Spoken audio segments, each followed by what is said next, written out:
إن الحمد لله نحمده ونستعينه ونستغفره ونستهديه ونعوذ بالله من شرور أنفسنا ومن سيئات أعمالنا. من يهده الله فلا مضل له ومن يضلل فلا هادي له، وأشهد أن لا إله إلا الله وحده لا شريك له، وأشهد أن محمدا عبده ورسوله. يا أيها الذين آمنوا اتقوا الله حق تقاته ولا تموتن إلا وأنتم مسلمون. أما بعد، فإن أصدق الكلام كتاب الله، وخير الهدي هدي محمد صلى الله عليه وسلم، وشر الأمور محدثاتها، وكل محدثة بدعة، وكل بدعة ضلالة، وكل ضلالة في النار. خۆشەویستان مسلمانە بەڕێزەکان، داواکارین لە خوای پەروەردگار بۆ خاتر ناوە جوانەکانی خۆی ڕەحمان پێ بکە. زۆر زۆر سوپاسی ئەکەین بۆ ئەو بارانی ڕەحمەتەی کە بۆمانی دابەزاند. داوای لێ ئەکەین ئەی پەروەردگاری مەزن،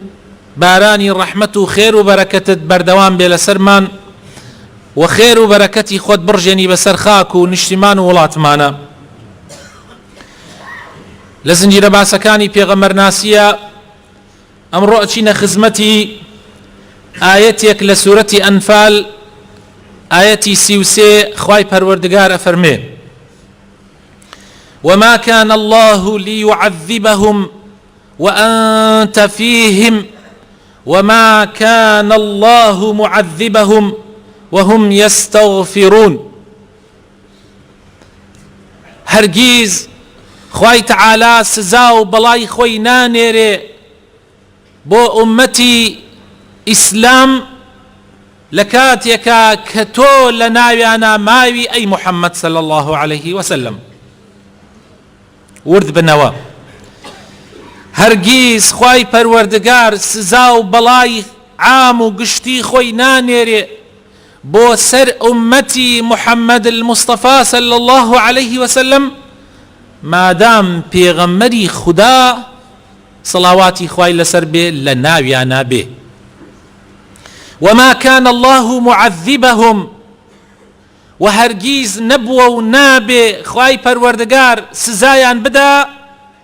وهم يستغفرون، لكاتيكا كأوان بردوامن لسر داواي لبردن كردن لخواي پروردگار. دو أمانة. ابن عباس آموزای پیغمبر صلی الله عليه وسلم و مفسری قرآن کە پیغمبر خۆی دوعای بۆ کردووە ئەفەرمێ: إن الله جعل في هذه الأمة أمانين لا يزالون معصومين مجارين من قوارع العذاب ما داما بين أظهرهم. ئەفەرمێ بەپێی ئەم ئاەتە خواي تعالى دو أماني بو أمتي پیغمبر دا بزاندوه. دو أمان بردوام خوا ايان پاريزي بهوي او دو أمانوا. أماني يكميان پیغمبري خوايا صلى الله عليه وسلم تالنا أمتي إسلاما هبه خواي تعالى غضب عذابي قشتي خوي دانا بزين بسر أمتي محمد صلى الله عليه وسلم. أماني دهم أويك حتاوكو أمتي محمد صلى الله عليه وسلم استغفار داواي لبردن كردن لناويانا بردوان بي خوي تعالى عذاب سزاي قشتيان بسر أنا باريني.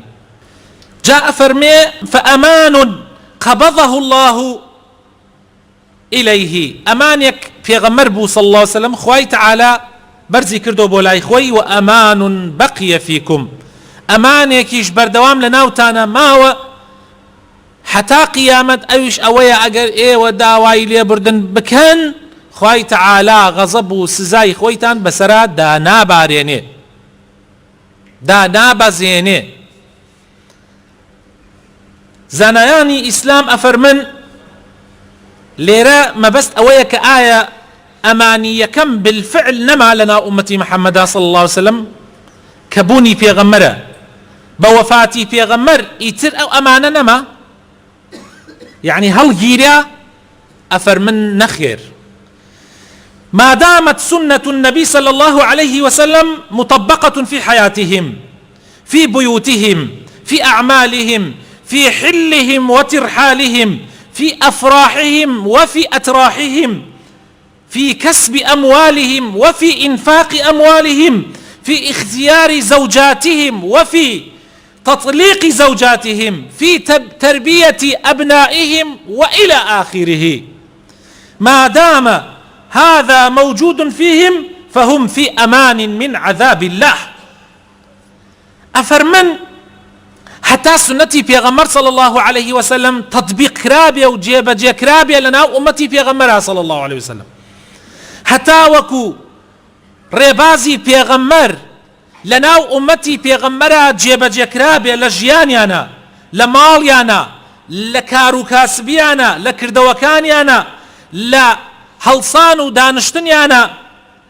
لسفرو مانويان لمالا لخۆشی و لە ناخۆشیەکانیانە لە کاسبی کردن و پەیداکردنی پارە و ماڵ و سامانیانە لە سەرفکردنی ماڵ و سامانیانە لە خەرجکردنیە لە هەڵبژاردنی هاوسەری ژیانیان و لە کاتی تەلاقدان و لەو حاڵەتەیانە لە هەموو لە تربیەتی ماڵ و مناڵیانە لە هەموو ژیانیانە اگر سنتي پیغمبر صلى الله عليه وسلم اگر ريبازي پیغمبري خوا صلى الله عليه وسلم لناويانا ما بي وك واي پیغمبر خوي ما بي مجدەیەکی زۆر خۆش بەڵام لە هەمان کاتیشا ترسێنەرە مجدەیەکی خۆشە بۆ ئەو کەسانەی کە ئیلتیزامیان هەیە بە مەنهەجی خوا بە بەرنامەی خوا بە پرۆگرامی خوا بە ڕێبازی پێغەمبەری خوا صلی الله عليه وسلم ئەوانەی کە ئیلتیزامیان هەبێ خوای تعالی ڕەحمیان پێکا وەک ئەو وایە پێغەمبەر لە ناویانە مابێ. پێویستە ئێمە سونەتەکانی پێغەمبەر صلی الله عليه وسلم جێبەجێ بکەین ئەگەر چی پێغەمبەر خۆی ماڵ ئاوایی لێکردین و گەڕایەوە بۆ لای پەروەردگاری بەڵام هەموو ڕێبازەکەی بۆمان نووسراوەتەوە بۆمان دیاری کراوە قورئانێکی بۆمان بەجێهێڵاوە سونەتێکی پێغەمبەر صلی الله عليه وسلم بە کاملی و بە جوانی بۆمان ماوەتەوە ئەگەر ئێمە جێبەجێی بکەین لە ژیانمانە لە هەموو هەڵس و کەوتەکانی ژیانمانە بەخوا وەک ئەوە وایە پێغەمبەر خۆی لە ناومانە بێ خوای تعالی سزامان نادا عذابمان نادا. ما يفعل الله بعذابكم إن شكرتم وآمنتم. خوای تعالی سزای ئێوە نادا بۆ سزاتان ئەدا لە کاتێکە ئێوە سوپاس بکەن ئیمانی تەواوتان بەخوا هەبێ ئیمانتان هەبێ بە ڕێبازەکەی خوا خوای گەورە هەرگیز سزاتان نادا. بەڵام ئەگەر ئەمە جێبەجێ نەکرێ خوا پەنامان بدا خەتەرە. ئەی ئەگەر ئینسان پێی خلسکە ئەی ئەگەر ئینسان وەکو خوای تەعالا دروستی کردووە ئینسان قابلە بە هەڵەکردن كل بني آدم خطاء هەموو بنی ئادەمێ قابلە بە غەڵەتکردن ئەلەو کاتە خوای تەعالا ئیستیغفارەکەی داناوە داوای لێبوردنکردنەکەی داناوە ئەوە ڕزگارت ئەکا. ئەگەر هەڵەتیش هەبێ ئەگەر ئێمە لەسەر گوناح و لەسەر تاوان و لەسەر زوڵم و ستەم بەردەوام بین پێش ئەوەی عەزابی خوای گەورە بێت تۆ تۆبە بکەیت و ئیستیغفار بکەیت خوای گەورە عەزابەکەت لەسەر لا ئەبا. بەسەرهاتی پێغەمبەر یونس باشترین نمونەیە. پێغەمبەر یونس دعوەتی قەومەکەی ئەکرد قەومەکەی هەر سەرکەش بوون هەر لار بوون حتا پێغەمبەر یونس بێزار بوو لێیان ئەوە بوو سەری خۆی هەڵگرت و دەرچوو لە ناویان خوای تەعالا سزای نزیک کردەوە پیاوە عاقڵەکانیان و پیاوە ژیرەکانیان زانیان هەستیان بە خەتەرەکە کرد بۆیە داوایان لە قەومەکەیان کرد وتیان قەومەکەمان با فریای خۆمان بکەوین ئەوە یونس ڕۆیش دوایی وەکو قەومەکانی پێشوو ئێمەش سزامان بەسەرادا ئەبارێنێ با فریای خۆمان بکەوین ئەوە بوو فریای خۆیان کەوتن تەوبەیان کرد. خوای تەعالا باسیەکات کە قومی نینەوە قومی مووسڵ زیاد لە 100,000 کەس ئەبوون ئەو کاتە خوای تەعالا لە قورئانە تۆماری کردووە گەڕانەوە و تۆبەیان کرد خوای تەعالا سزاکەی لەسەریان هەڵگرت. بە هەمان شێوە لە نمونەی واقعی خۆتە ئێستا تۆ کوڕەکەت لە ماڵە تەلەبێ لە مەکتەبە تەمەڵە لە دەرسێک لە دەرسەکانەیە لە چەند دەرسێکە کەوتووە شەهادەکەت بۆ دێنەوە سەیرەکەی لەگەڵەوەی ئەو هەموو مەسروف و ماندووبوونەوە عەزیەت خواردنەی تۆ سەیرەکەی مناڵەکەت کەوتیە زۆر تووڕە ئەبی بڕیارە دەی عقوبەی بدەی کاتێک مناڵەکەت تۆ ئەبینێ زۆر تووڕە بوویتە گیانی ئەم مناڵە هەستەکە کەچی غەڵەتێکی کردووە هەستەکە کەچی کەم تەرخەمیەکی کردووە بۆیە یەکسەر بەدەم چایەوە بە هەموو گیانەوە دیارە بۆیە بڕیار ئەدا ئەڵێ ئەو پارەشە کە کۆم کردوتۆ لە دەخیلەکەمە ئەڕۆم ئەیدەم بە مامۆسایەک تا زیاتر فێرم کەوە بۆ ئەوەی لەو دەرسانەی کەوتمە هەڵسمەوە. کاتێک تۆ ئەبینی ئەم عەزمە لە کوڕەکەتە ئەبینی کاتێک ئەبینی ئەو چۆن گۆڕا چۆن بیری کردەوە بێتە خۆیان ئیتر بەڕاستی تۆیش ئەو سزا و عقوبەی کە بڕیار دابیدەی نایدەی چاوەڕوان ئەەکەی بزانم بەڕاستی ئەو خۆی چاکەکە. بە هەمان شێوە نمونەی بەرزی بۆ خوای پەروەردگارە خوای تەعالا کە ببینێ خەڵکی ئەگەڕێنەوە بۆ لای خەڵکی تەوبە ئەکەن خەڵکی ئیستیغفارەکەن بە تەئکید خوای تەعالا لێیان ئەبورێ. ئیستیغفارکردن برا بەڕێزەکانم واتە داوای پۆشینی تاوانەکان داوای لێبوردن زۆر مهمە. تەسەور بکەن هیچ زکرێ لە قورئانە ئەوەنەی ئەو ئیستیغفارە و تەسبیحە کە زۆر جا لەگەڵ تەسبیحە خوای گەورە باسیەکە لەگەڵ سوبحان اللهە لەگەڵ تەسبیحاتە هیچ زکرێ ئەوەنەی ئەستەغفر الله باس نەکراوە لە قورئانە. وخوای تەعالا دوو ناو لە ناوە جوانەکانی خۆی یەکێکیان ئەلغەفورە ئەوی تریان ئەلغەفارە. غەفور واتە لێبوردە و خەفار سیغەیەکی مبالەغەکردنە و زیاتر و زیاتر لێبوردەیە. 11 جار ناوی ئەلغەفور لە قورئانە هاتووە 4 جاریش ناوی ئەلغەفار لە قورئانە هاتووە. ئەمە بێجگە لەوەی کە سەدەها ئاەت باسی ئەوە ئەکا کە ئینسان داوای لێبوردن بکە خوا لێبوردەیە خوا بەڕەحمە خوا بەبەزەییە. بە چەندین شێواز خوای تەعالا باسی ئیستیغفاری بۆ کردین حتا تەنانەت باسی ئەوەی بۆ کردین کە مەلائیکە جاری وهەیە داوای لێبوردن بۆ ئێمە ئەکا. وەکو خوای تەعالا لە سوورەتی غافرە ئەفەرمێ ئاەتی 7 ئەفەرمێ الذين يحملون العرش ومن حوله ئەوانەی کە عەرشی خوا هەڵەگرن ئەو مەلائیکانە و هەموو ئەوانەی دەوروبەریشیان يسبحون بحمد ربهم بەردەوام خەریکی تەسبیحاتی خوای گەورە ئەکەن و سوپاسی خوای پەروەردگارەکەن ويؤمنون به إيمانك تواو توان بخواي پروردگار هي ويستغفرون للذين آمنوا وداواي لبردن بو أهل إيمانكن ملائكة كان إخوة قورترين ملائكة كان إخوة أوانيك عرش إخوة الله قرن بو منو تو داواي لبردنك بو أوانيك أهل إيمان داواي لبردن أكن أوان داواي لبردن بو إيما أكن أبي إيما چند بلو بايمان برز بي أجر أهل إيمان بين ملائكي عرش داوای لێبوردنت بۆ ئەکەن. هەروەها خوای تەعالا لە قورئانە باسی ئیستیغفاری پێغەمبەرانمان بۆ ئەکا ئیستیغفاری ئەنبیا للمؤمنین چۆن پێغەمبەران داوا ئەکەن لە خوای تەعالا کە خوای تەعالا لە ئیمانداران خۆش بن. چەندین ئاەت لەو بارەوە هەیە یەکێک لەوانە ئەوەیە کە خوای تەعالا لە سوورەتی ئیبراهیم ئاەتی 41 باسی دوعاکەی ئیبراهیمەکە پیغمبر ابراهیم صلاة السلامی خوای لێبێ ئەفەرمێ ربنا اغفر لي ولوالدي وللمؤمنين يوم يقوم الحساب داوای لێبوردن لە خوا ئەکا بۆ خۆی پاشان بۆ دایک و باوکی پاشان بۆ هەموو ئیمانداران حتا ڕۆژی قیامەت کە من و تۆیشی بەرەکەوێ. هەروەها لە قورئانە لە چەندین شوێنە خوای تەعالا باسی ئەوەی کردووە کە پێغەمبەر داوای لێبوردن بۆ ئێمە بکا وەکو خوای تەعالا لە سوورەتی ئالی عیمرانە ئاەتی 159 ئەفەرمێ فاعف عنهم واستغفر لهم لێیان ببوورە ئەی پێغەمبەری خوا و داوای لێخۆشبوونیانیش بۆ بکە لە خوای تەعالا بۆی خوای گەورە لیان خۆش بێ. و چەندین ئایەت دەربارەی ئەم مەسائلانە هاتووە. و هەروەها خوای تەعالا من و تۆیش فێر ئەکا، من و تۆی ئیمانداریش فێر ئەکا کە ئێمە داوای لێبوردن بۆ خۆمان بکەین و بۆ ئەو ئیماندارانەی کە لەگەڵمانان و بۆ ئەو ئیماندارانەش کە لە پێشا بوون باو باپیرانی ئێمە. خوای تەعالا لە سوورەتی حەشرا باسی سێ چینمان بۆ ئەکا لە ئیمانداران، ئەوانەی کە کۆچبەرانن کۆچیان کرد لەگەڵ پێغەمبەر صلی الله علیه وسلم لە مەکەوە بۆ مەدینە، پاشان ئەوانەشی کە داڵدەی ئەوانیاندا بوون بە پشتیوانی پێغەمبەر و یارانی پێغەمبەر، پاشان خوای تەعالا ئاەتێکی تر باسی ئێمە ئەکا. ئەفەرمێ والذین جاءوا من بعدهم کە من و تۆین، والذین جاءوا من بعدهم يقولون چی ئەڵێن؟ من و تۆ کە لە دوای ئەوان هاتین ئایا باشترین خەلەفین بۆ باشترین سەلەف؟ ئایا ئێمە خەیر و خەلەفین لخەیری سەلەف؟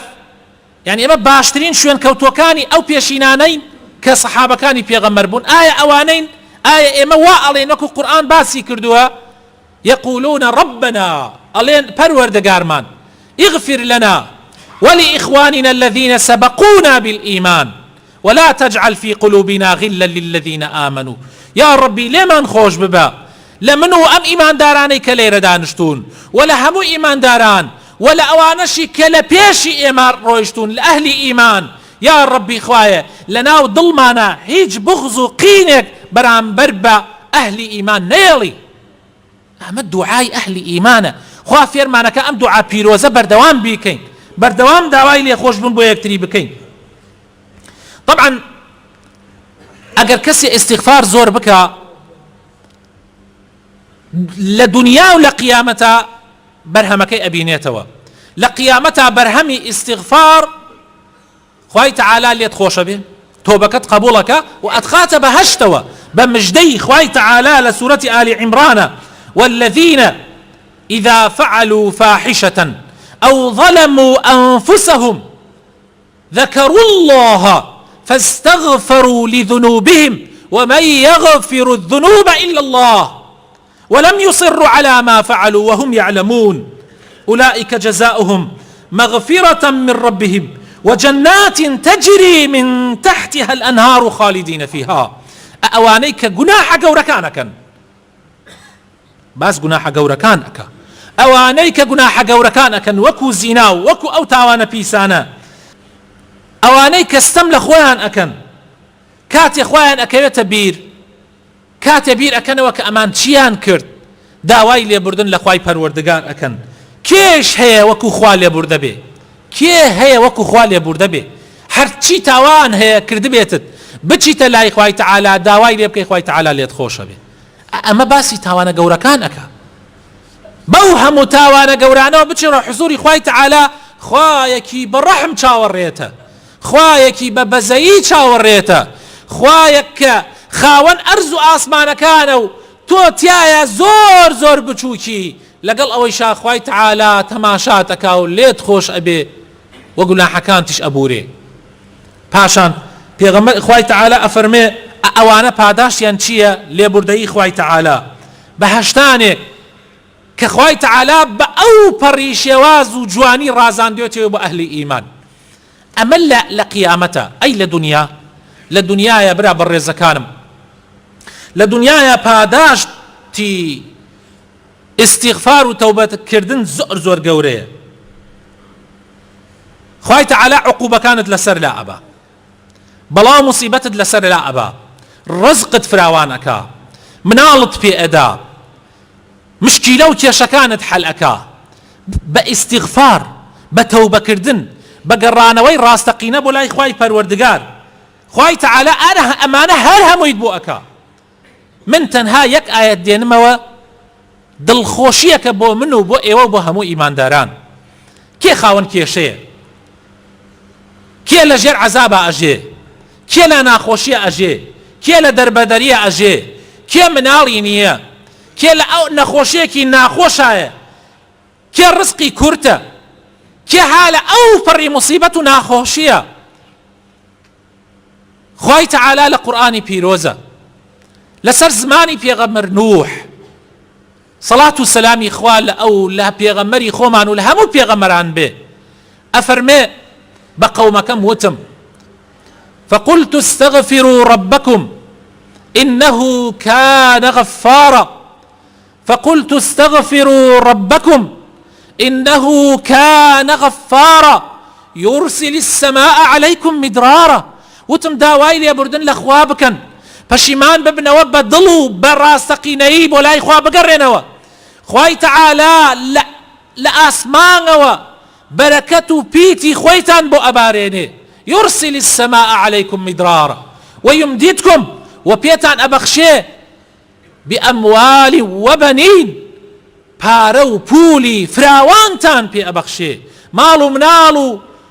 کەس و کارتان پێ ئەبەخشێ ويمددكم بأموال وبنين ويجعل لكم جنات هر دنياتان بو أكاتا بهشت بخوا هر كسي نيتي هر كسي مصيبتي هي هر كسي كيشي هي والله أم آية زور دل خوش كره أم آية هر كسي جيبجي كردو زور دلي خوش بوا أوي داواي كردو خواي تعالى بوي جيبجي كردو ويمددكم بأموال وبنين ويجعل لكم جنات ويجعل لكم أنهارا ما لكم لا ترجون لله وقارا أمدل إيوه بو أوانا الرقا بو بيرنا كاتوا بو خوانا ناسي بو ناغريتو بولاي إخوا أو خوايا أمش دا خوشارت بي أدا بو أوي بقريتو بولاي ما مسايكي بريزو خوشويس ألي لو تاري هينيا من باسي استغفار مكرت وباسي فضلي استغفار مكرت كچن قوريه داواي لي بردن كردن لأخواي قورة چن قوريه باسي أمام كردو باسي فضل كان مكرد وتاركة توابو دواي وتاركة كسيك هاد بولام وتي ما موسى حزقن بتنيا دوسي قسبكين وتم فرمو وتي والله ما موسى من بو أوناتم بولاد وكر ريايك تو من ناسي بس هرهاتم بولاد بو أوي بزاني ضلنيا تربي لو قسانيك كردتا وبو خلق شي بقيري توا والله من دواي أوي كبيستم فضلي استغفار چن قوريه دودان صالة روجانا 30,000 جار من داوای لێ بردن لە خوای تعالی روجانا 30,000 جار من ئەڵێم ئەستەغفر الله 30,000 جار ئەڵێ وتم 30,000 جار 30,000 جار وتی 30,000 جار وتم ئەی چیت بینی وتی والله هەرچی دوعاءەکەم خوای گەورە گیرایەکە والله داواي هرچي لخواكم خوي تعالى بوميكا حتى وان بيهاتوا شرمكم والله للرومنا يأتي لوزيات الدوابكم أوي حزي ليبكم أوي بما يا خوي تعالى بومكا والله براينا بالفعل واي والله تجربك راوة تجربيكا تعقيبك نوا بيبين بركتي استغفار چن قوريه جاري وحي هركتو پر بادا هركتو پر جاري وحي خوي تعالى اگر بدلت استغفار بك يكسر خوي تعالى بوتيكا دكتور محمد الصاوي قال لا اسكندريه اتشون بو قاهره لوي لمطار وسفر يكم هبو توزير زور رويشتم دوام لبرادر يكد كمزقوتي كي هبو لنزيكي مطار وتم مزقوتا كم بوب كروا من شو حزا كم بيما اوي لوي من مو نيجو اوانب كم چن اخواي گوره بومي كرد بي دعاء ولا بخوم بو اوي بياني زوب قام موعدي تيارك يا الله كاتي روشتم بيني مزقوتكي كردو تو لويش زلام يكم ابيني نيج يكردو اباراي وزور داواي لي بردون يكردو زور اباراي ولا خوي تعالى الله لبيني نيجكيا روشت ملايا وتمكاك خير واتو اوندا اقري اوندا داواي لي بردونكي اوندا دعاءكي خير هيج بوتي والله ما مصايب الرز سبي ساعات نوخ يزانكم كزور خوش مبي قرار عمليات بكاو نخوشكي زور خرافه بلا من موعدكي ساعات نويو باري عملياتكشي 15,400 جنيه من نيمه نازانم چی بکەم ئەڵێ منیش نەمزانی چی بڵێم نە ئەوەم بوو بیدەم پێی وتم داوای لێبوردن و دوعای خۆت بکە و بەردەوام بە منیش زۆر ماندوو بم خەوتم بۆ نوێژی بەیانی خادمی مزگەوتەکە لیساندم و نوێژی بەیانی ئەڵێ ئیمامی مزگەوتەکە ڕجای لێ کردم وتی مامۆستا حەزەکەم تو بێیتە پێشنوێژی وتم بابە من زۆر ماندوم بەخوا زۆر خەوم دێ ئەسڵەن تااقەت یعنی ناتوانم پێشنوێژی بکەم وتی ئەگەر چەند ئاەتێکی کورتیش بیار حەزەکەم بەڕێزت بۆ مبارەکی تۆ بەرنوێژیمان بکەیت ئەڵێ بەرنوێژیم بۆ کردن دوای نوێژەکە کابرایەک هات شکڵوشیەوەی پیاوی دەوڵەمەنیە کرد هات وتی من ماڵم تازە هاتوومەتە ئەم گەڕەکە ماڵم نزیکە لە عێراقەوە معمەلی پلاستیکم هەیە الحەمدولله دەوڵەمەنی لەخوا بەزیاو بێ لەو کاتەشەوە کە گوێ لە تۆ ئەگرم لە وتارەکانی تۆ ئەگرم زۆر کاریگەری تێکردوم زۆر تەئسیری تێکردوم ئێسەش 15400 جونەی زەکاتم هەیە هاوردمە بیدەمە جەنابەت بیدەی بە کەسێکی مستحق وتم چەنێ وتی 15400 جونەی یەک هەفتەیە خێزانەکەم تەکلیفەکە کە زوو بیبەخشمەنەوە گوناحبار ببین من وتمە چاوەڕێکم کەسێک مستحق بێ ئێستا جەنابتم بینی وتم نەوەک یعنی لەوانەیە جەنابەت خەڵک بناسی خەڵک پرسیار و داوات لێەکە ئەڵێ هەر لەوەیە چاوم گردا کابرام دۆزیە و بانگم کرد پێم وتم کاکە وەرە بێر ئەیرە وتی چییە وتم ئەوە پارەکەم لە وەرگردان پێی وتم ئەوە 15400 جونەی هەکەیە ئەوە خوای تەعالا بۆی ناردی لە ماوەی چەند سعاتێکە ئیستیغفار و دوعاکردن خوای تەعالا بۆی ناردی ئەڵێ هەر سێکمان دەستمان کرد بە گریان لەوێ هەر سێکمان دەستمان کرد بە گریان لەوێ